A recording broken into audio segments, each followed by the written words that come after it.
Super Israel.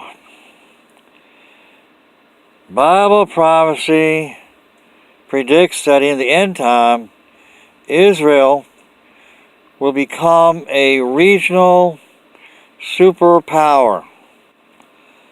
And so, if Israel today can be thought of as a regional superpower, that is evidence that we are already in the end time.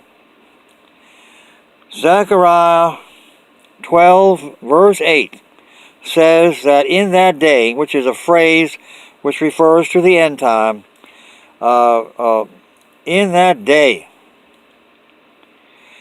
the inhabitants of Jerusalem will be like David,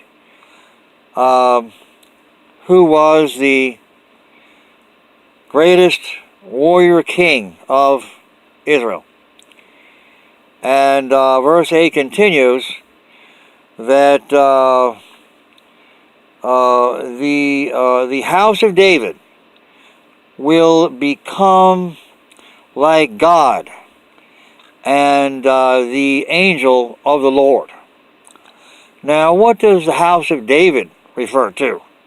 It means the government, or the state of Israel, or the military. And so the message is that the military of Israel will become like God Almighty, or the angel of God Almighty. And that means invincible, unbeatable. Now, can we really say that today's Israel is that's strong? Well, think about it. Israel has less than 10 million people, and it's surrounded by 200 million Muslims. And a lot of those Muslims would like to drive Israel into the sea, the Jews into the sea, and yet they dare not act. Now, why is that? They're held back by Israel's superior power. There's another way to look at this. If we go to Daniel 7, we find that Israel was ruled over by 4 different empires, which in their time were superpowers back in ancient Bible times. Now, the first power was Babylon, which corresponds to today's Iraq. Then there was Iran, and then there was Greece, and then finally the Roman Empire ruled over Israel.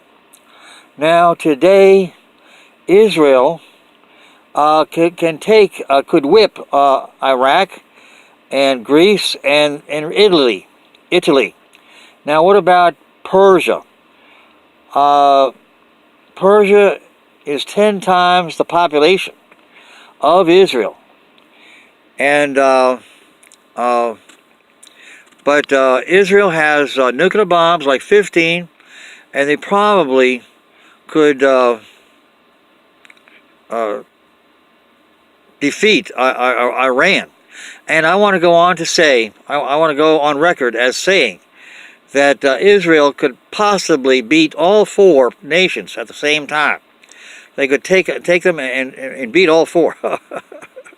So Israel today really is the Israel of the Israel that is pictured or described in Zechariah 12 verse 8, and it says that at that time, in verse 9 it says, at that time God will defeat the nations that are coming against Israel, and that is continued in Zechariah 14.